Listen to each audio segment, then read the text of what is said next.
பரிசுத்த நாமத்திற்கு மகிமை உண்டாகட்டும். கர்த்தர் தந்த புதிய மாதம் நவம்பர் மாதத்தில் 1ஆம் தேதியிலே நாம் கர்த்தருடைய வார்த்தையை நாம் தியானிக்க போகிறோம். லூக்கா புஸ்தகம் 17வது அதிகாரம் 19வது வசனம். யாவரும் எடுத்துக்கொள்ளுங்கள்.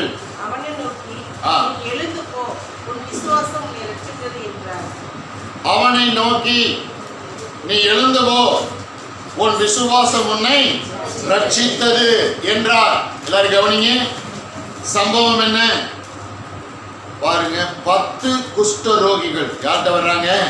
இயேசுகிட்ட வர்றாங்க. 10 பேர் தூரத்தில் இருந்து கேட்கிறாங்க, ஆண்டவரே எங்களை என்ன ஆக்குங்க, எங்களை சுத்தமாக்குங்க, எங்களை சுகமாக்குங்க. கவனிக்கிறீங்களா? ஆமா, எங்களை சுகமாக்குங்க, சுத்தமாக்குங்க அப்படின்னு. கவனிங்க, பழைய ஏற்பாடு நாட்கள்ல குஷ்டரோகம் நீங்கிய ஒரு நபர் யாரு? நாகம்மா. ஆனா அவனை தீர்க்கதரிசி போய் தொட்டு என்ன செய்யல? சுகமாகல. ஆமா, தீர்க்கதரிசி உள்ளே இருந்து ஆள் அனுப்பி என்ன பண்ணா? நாகமான பொய் எங்க முங்க சொல்லு, யோர்தான்ல என்ன பண்ண முங்க சொல்லு. ஏன்னா குஷ்டரோகத்தை யார்தான் சுத்தமாக்க முடியும்? மேசியா. மேசியா வந்துட்டார். 10 குஷ்ட ரோகிகள் வர்றாங்க. தூரத்திலிருந்து இயேசுட்ட கேட்கிறாங்க, ஆண்டவரே எங்களை என்னாக்கும்? சுத்தமாக்கும் அப்படி. இயேசு என்ன பண்ணாரு? பக்கத்துல போய் அவங்கள தொட்டு தடவி கொடுத்து அப்புறம் சுகமாக்கினாரா? சொல்லுங்க, என்ன பண்ணாரு? நீங்கள் போய் உங்களை யாருக்கு காண்பீங்கள்? ஆசாரியருக்கு காண்பீங்க. உங்களை போய் ஆசாரியர் உங்களை காண்பீங்கன்னு சொல்லிட்டாரு பாருங்க. சொல்லிட்டு போக சொல்லிட்டாரு. போற வழியில ஆசாரியரை பார்ப்பதற்காக போற வழியில 10 குஷ்டரோகி என்னமாயிட்டாங்க? சுகமாயிட்டாங்க. ஒரு ஆமென் சொல்லுங்களேன். போற வழியில சுகமாயிட்டாங்க. கர்த்தருக்கு ஸ்தோத்திரம்.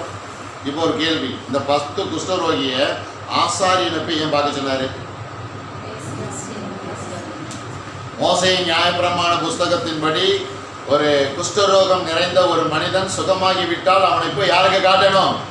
ஆசாரியனுக்கு காட்டணும். அதனாலதான் போய் நீ போய் யாரை பாரு? ஆசாரியனை பாரு அப்படின்னு 10 பேரை சொல்றாங்க.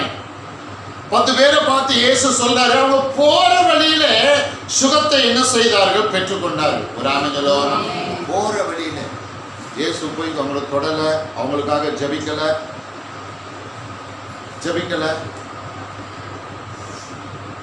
10 பேர் சுகமாயிட்டாங்க.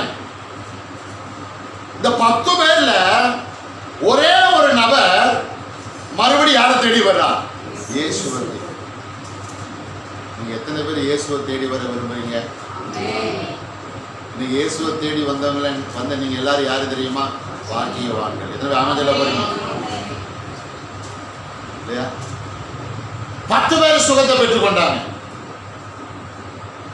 ஆனா இயேசுவிட்ட போய் சுகமாயிட்டோம் சொல்றதுக்கு 10 பேர் வரல. எத்தனை பேர் தான் வந்தாங்க? இன்னைக்கும் பாருங்க, இயேசு கிட்ட நன்மையை பெற்றவங்க எத்தனையோ பேர் இருப்பாங்க. ஆனா நன்மையை பெற்றுக்கொண்ட எல்லாரும் இயேசுவை தேடி என்ன செய்யறது இல்லை? வர்றது. ஏதாவது ஒரு விடுதலை அது வரைக்கும் தேடுவாங்க. அந்த விடுதலை பெற்றுக்கொண்டதுக்கு அப்புறம் என்ன பண்ணுவாங்க? அப்படியே பழைய சுபாவம் அவங்களுக்குள்ள என்ன செய்ய ஆரம்பிச்சிடும்? வேலை செய்ய ஆரம்பிச்சிடும். ஆனா இந்த ஒரு நபர் 9 பேருக்கு அவன் ஒரு விதிவிலக்கா இருக்கிறான் பாருங்க. முன் உதாரணமா இருக்கிறான். நன்றி வரவாமல் யாரை தேடி வர்றான்? ஆமென் சொல்ல போறீங்க. அவன் ஒரு சமாரியன். யாரு? சமாரியன். நல்லா விளங்கிக்கோங்க. குஷ்டரோகம் நிறைந்தவங்க ஊருக்கு புறம்பா இருப்பாங்களா இல்ல ஊருக்குள்ள இருப்பாங்களா? ஊருக்கு மிஞ்சி ஒருவேளை ஊருக்குள்ள வந்துட்டாங்கன்னா அவங்களை எதாவது அடிப்பாங்க. காலத்துல எப்படிலாம் இருந்திருக்கு பாருங்க. சட்டங்களும் தண்டனைகளும். கர்த்தருக்கு ஸ்தோத்திரம். ஒண்ணும் இல்லை,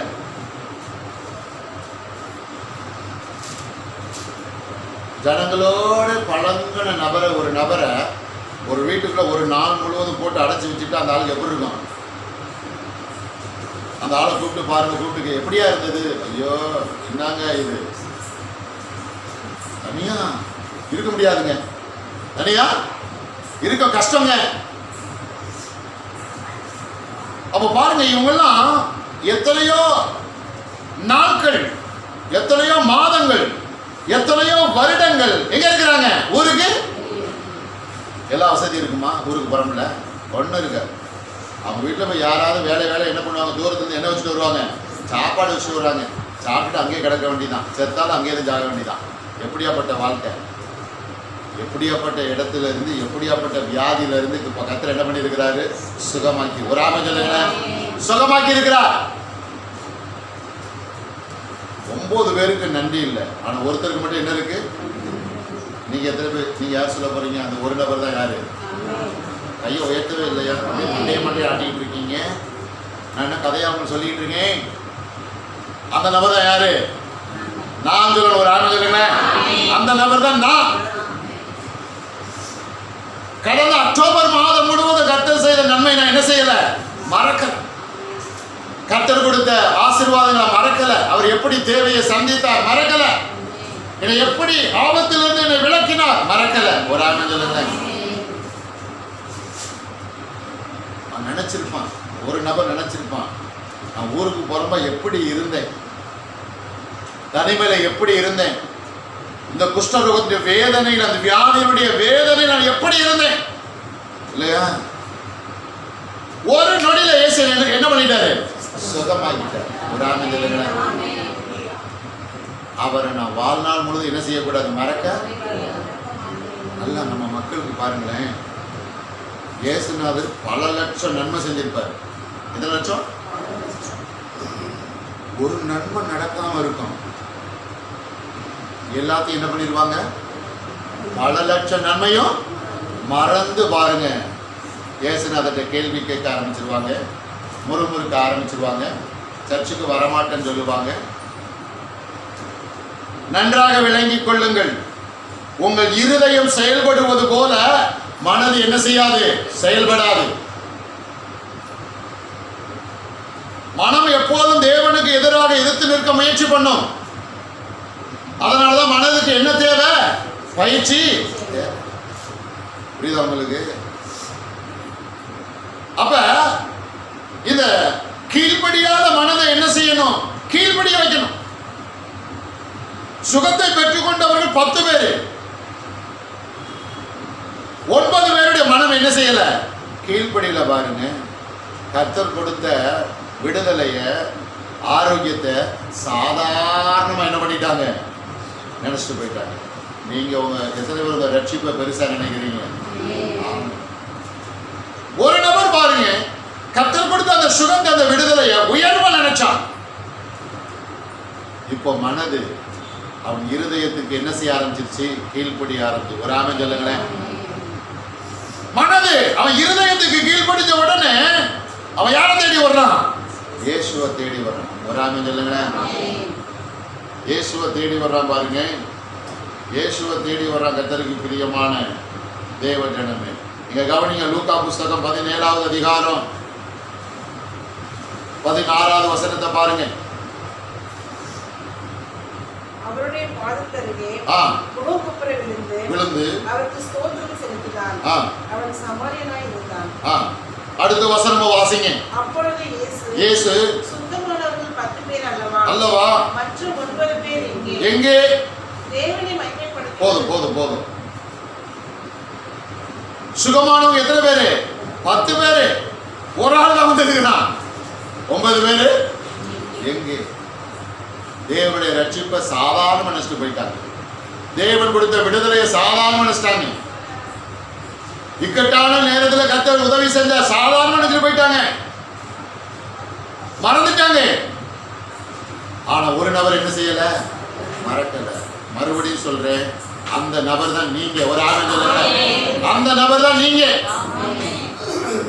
அந்த நபர் தான் நீங்க. பாருங்க, அவனை நோக்கி நீ எழுந்து போ, உன் விசுவாசம் உன்னை ரட்சித்தது.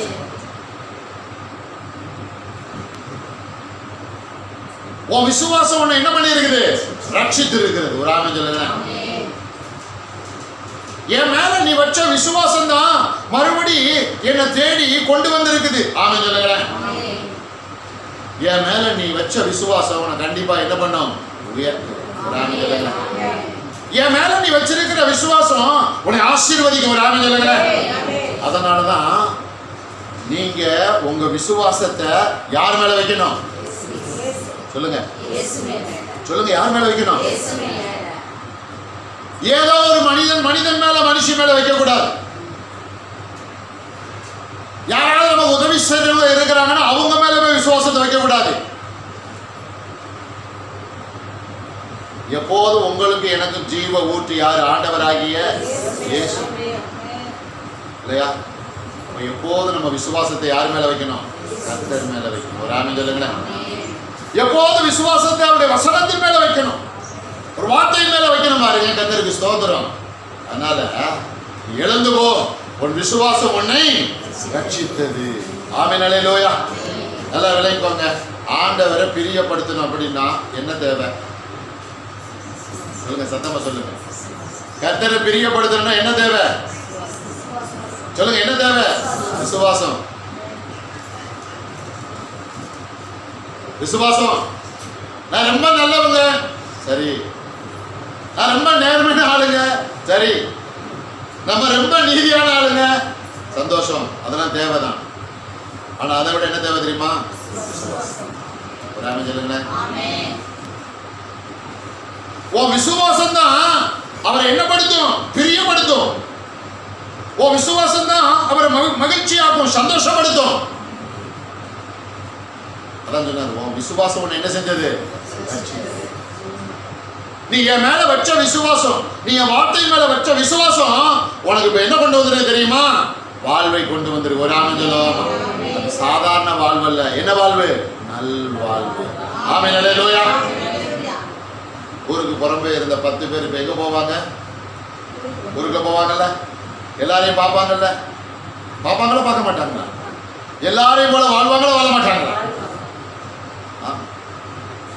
ஸ்தோத்திரம். வேகமா அடுத்த வசனம் தான் காட்டுறேன். ரோமர் புஸ்தகம் 1ஆம் அதிகாரம் 17ஆம் வசனம் எடுத்தவங்க வாசிங்க. ரோமர் 1:17. விசுவாசத்தினாலே நீதிமான் பிழைப்பான் என்று எழுதியிருக்கிறபடி விசுவாசத்தினால் உண்டாகும் தேவ நீதி விசுவாசத்தில் நின்று அந்த சுவிசேஷத்தில் வெளிப்படுத்தப்படுகிறது.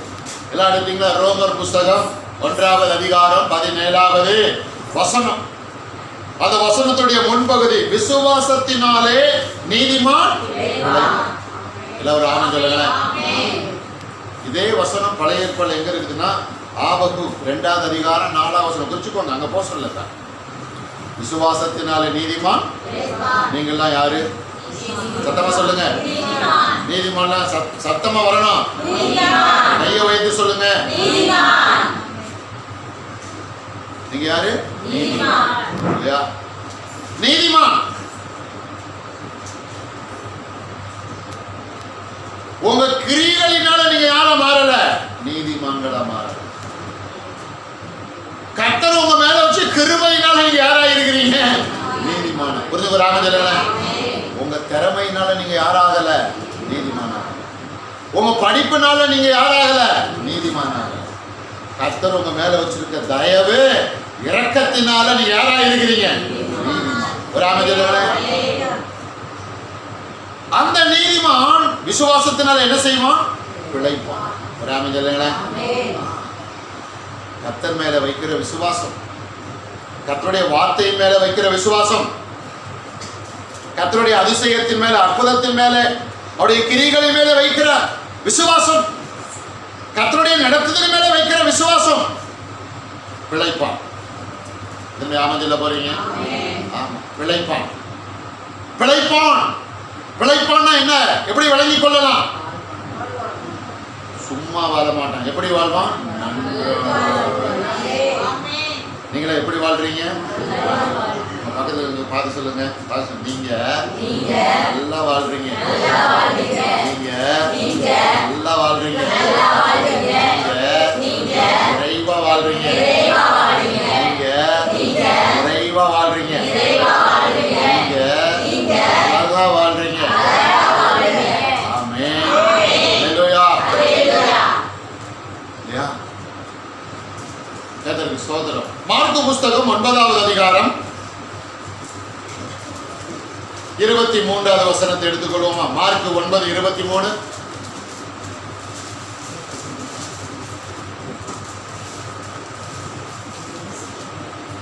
வேகமா இயேசு அவனை நோக்கி விசுவாசிக்க கூடுமானால் ஆகும்.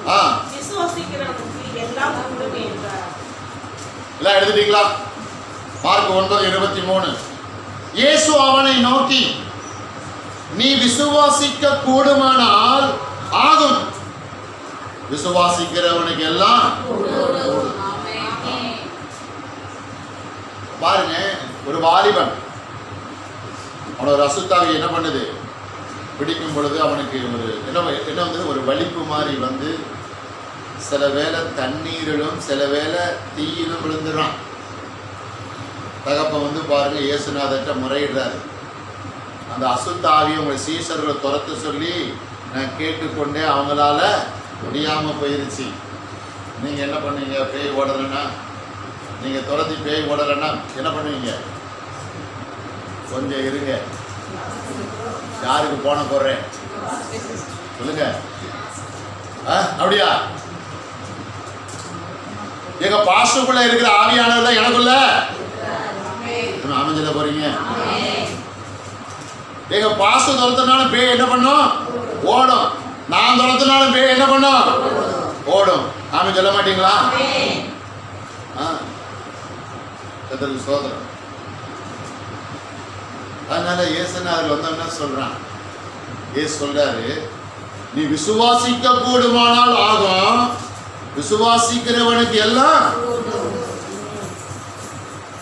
எப்பா நீ விசுவாசிச்சா நடக்கும். விசுவாசிக்கிறவங்களுக்கு எல்லாம் நடக்கும். ஒரு அமைச்சர். ஏனென்றால் விசுவாசம் என்பது இயற்கைக்குட்பட்டது அல்ல. விசுவாசம் என்பது இயற்கைக்கு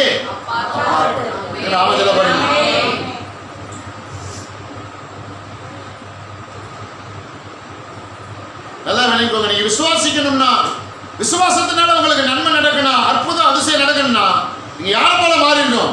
சிறு பிள்ளை போல மாறி. சொல்லுங்களேன். கர்த்தருடைய காரியம் வரும்போது சிறு பிள்ளைய போல கர்த்தர் சொல்லி இருக்கிறாரு. இப்படி சொன்னபடியே கண்டிப்பா என்ன செய்யும்? நடக்கும். அது எப்படி இது எப்படி இப்பெல்லாம் என்ன செய்யக்கூடாது? வரக்கூடாது.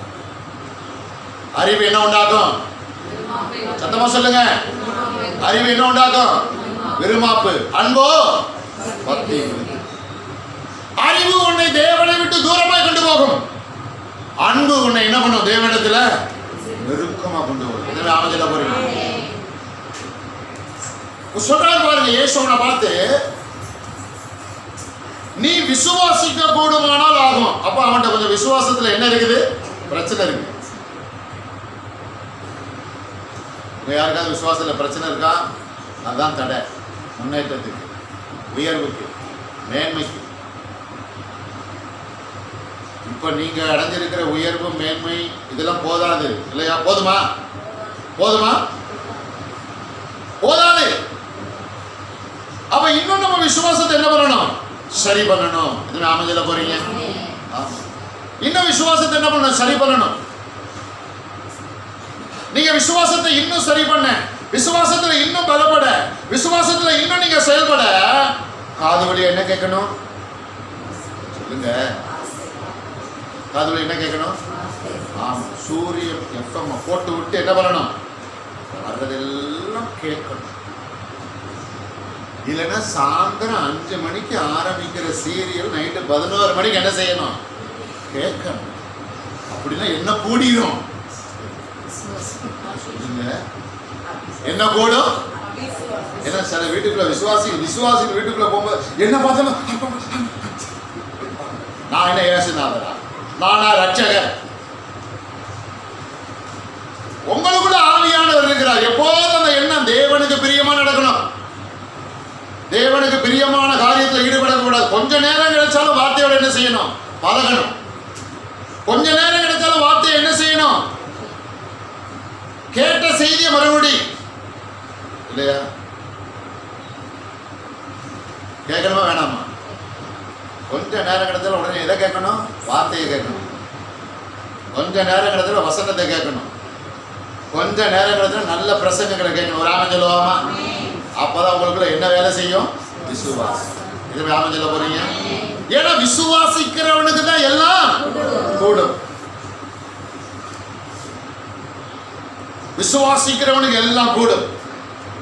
அதனாலதான் அவனை பார்த்தாரு, உன் விசுவாசம் உன்னை என்ன செய்தது? நான் உன்னை சுகமாக்குறதுக்கு உன் விசுவாசம் எப்படி இருந்தது? உறுதுணையா? கர்த்தர் உங்களை ஆசீர்வதிக்கணும்னா உங்க விசுவாசம் கர்த்தருக்கு எப்படி இருக்கணும்? உறுதுணையா. கர்த்தர் உங்க தலையை உயர்த்தணும்னா உங்க விசுவாசம் கர்த்தருக்கு எப்படி இருக்கணும்? உறுதுணை. ரெண்டு பேரும் செய்ய வேண்டிய வேலை இருக்கு. எத்தனை ஆமென் சொல்ல போறீங்க? புரியுதா உங்களுக்கு? ஸ்தோத்திரம். அதனால நீ விசுவாசித்தால் தேவனுடைய மகிமையை. அதனால நீங்க ஆண்டவருடைய வார்த்தையை கேட்டுக்கிட்டே இருக்கணும். நல்ல பிரசங்கங்களை கேட்டுக்கிட்டே இருக்கணும். புரியுதா உங்களுக்கு? நல்ல பிரசங்களை கேட்டுக்கிட்டே இருக்கணும். பாருங்க, நம்ம இடையில கூட நான் ஒரு மெசேஜ் கொடுத்தேன், ஜீசஸ் மை பேங்கர். எத்தனை பேருக்கு யாவம் இருக்கு? ஏசியன் சொல்லுங்க. ஏசியன் வங்கியாளர். சில பேர்லாம் அவங்க கேட்டாங்க, நல்லா இருந்ததுன்னு சொன்னாங்க. சோதரம். மறுபடியும் மறுபடியும் மறுபடியும் மறுபடியும் மறுபடியும் என்ன செய்யணும்? கேட்கணும். எத்தனை பேர் கேட்க ரெடியா இருக்கிறீங்க? கர்த்தருடைய வார்த்தையை மறுபடியும் மறுபடியும் மறுபடியும் மறுபடியும் ஆமா கேட்க கேட்க கேட்க உங்களுக்குள்ள வேலை செய்யாத விசுவாசம் என்ன செய்ய ஆரம்பிச்சிடும்? வேலை செய்ய ஆரம்பிச்சிடும். வேதம் சொல்லுகிறது, கடுகளவு விசுவாசம் இருந்தால் காட்டாத்தி மரத்தை பார்த்து நீ பயந்து சமுத்திரத்தில் போய் விழு என்று சொன்னால் என்ன செய்யும்? விழுகும். எத்தனை அமைச்சல போறீங்க? நீங்க விசுவாசித்தாதான் உங்களோட பிரச்சனை என்ன பண்ணும்? வெளியே போகும். நீங்க விசுவாசித்தாதான் உங்களுக்கு ஜபத்துக்கு என்ன வரும்? பதில் வரும். எல்லாமே எதுக்குள்ள இருக்கு? விசுவாசம். எல்லாமே விசுவாசம். எல்லாமே விசுவாசம். கர்த்தரை விசுவாசிக்கணும். கர்த்தருடைய வார்த்தையை விசுவாசிக்கணும். கர்த்தருடைய கிரியைகளை என்ன செய்யணும்? விசுவாசிக்கணும். ஆமென் அல்லேலூயா. உடைய பெருக்கத்தை விசுவாசிக்கணும். உடைய நன்மையை விசுவாசிக்கணும். உடைய சமாதானத்தை விசுவாசிக்கணும். உடைய ரட்சிப்பை விசுவாசிக்கணும். அவர் பரிசுத்தத்தை விசுவாசிக்கணும். ஒரு பொருளாதாரத்தை விசுவாசிக்கணும். இல்லையா? வாய் திறந்து என்ன செய்யணும்? பேசணும். இது ஆமென் சொல்ல போறீங்க? வாய் திறந்து பேசணும். கர்த்தருக்கு ஸ்தோத்திரம். கண்களை மூடுவோம், நாம் ஜெபிப்போம்.